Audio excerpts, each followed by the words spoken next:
Now, I just took my PRINCE2 7th edition practitioner exam in early 2025. And these questions were everywhere, peppered throughout the manual, all of them hiding in plain sight. So what am I talking about? Well, I'll show you all 43 of them in this video. By the way, no, I'm not that perplexed young lady you just saw. I'm Dave Litton from Projex Academy, but she is typical of the students I teach and coach. Now, as an accredited PRINCE2 trainer, I like to take my PRINCE2 7th edition practitioner exam once a year. It keeps me sharp and keeps me focused. So I took it a few months back, and after I had completed the exam and passed, I wondered why I seemed to find many of the questions familiar. And as I worked through the live exam, I started to notice that many of these new questions, they're the harder ones, Bloom's Level 4, based normally on PRINCE2 tailoring, and these started to feel familiar.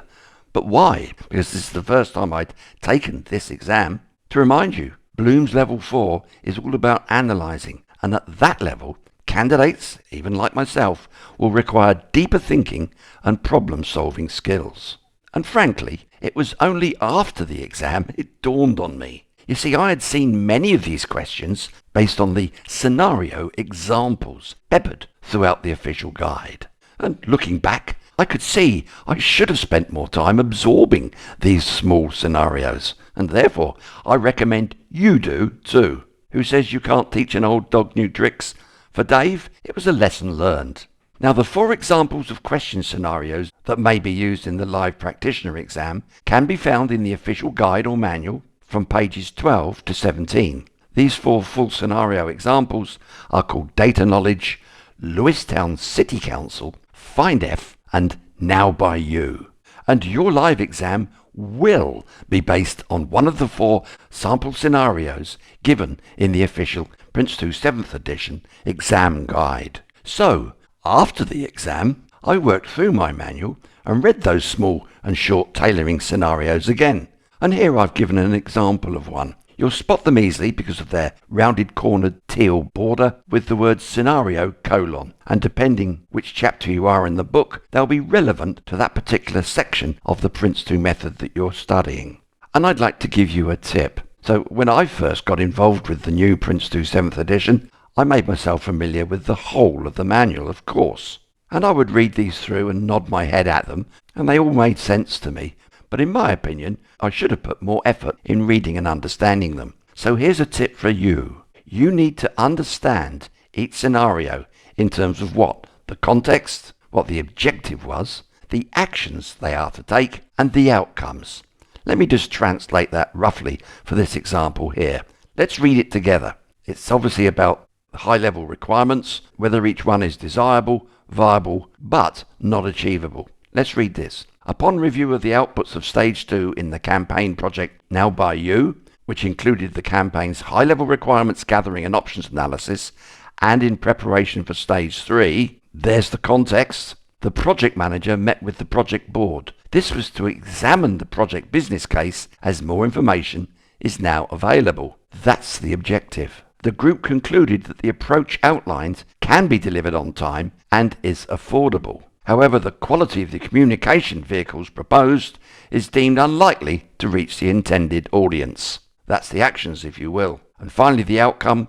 For that reason, the project board has asked the project sponsor to redefine the project scope. So as part of your practitioner exam preparation, I strongly recommend you read, think about, and absorb those 43 snippets of PRINCE2 tailoring at its best. And you'll find that not only will you become a better student and crack the harder practitioner questions, you will start to appreciate the way the PRINCE2 method can be applied back in your real world once you become a practitioner. Remember, focus on the context, objective, actions, and the outcomes. So to help you even further, here I've given you a list of each page within the PRINCE2 7 Managing Successful Projects as an easy reference. If you want to pause the video, grab a pencil and write those down, then feel free. What you will find as you work your way through them, you'll notice your PRINCE2 confidence and the grasp of the method will increase. So just finally, did you know you get a full 12-month membership access to our PeopleCert accredited PRINCE2 7th edition Foundation Exam Masterclass and our PeopleCert accredited PRINCE2 7th edition Practitioner Exam Masterclass? And both of these are bundled together to offer you a really great deal. But that's not all. Including with that bundle, you also get our other over 30 project management accredited masterclasses, including, for example, our Lean Six Sigma masterclass, and you get access to them for a whole year.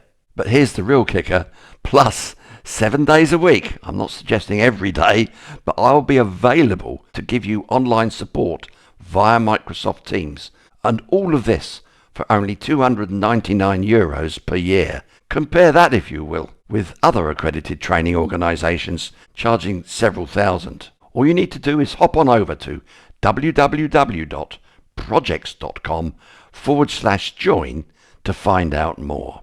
So until then, I look forward to working with you really soon. Meanwhile, for now, my mission is accomplished.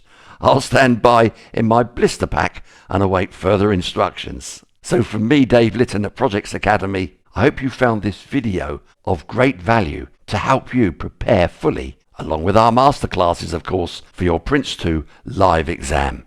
Until then, from me, Dave, it's bye for now.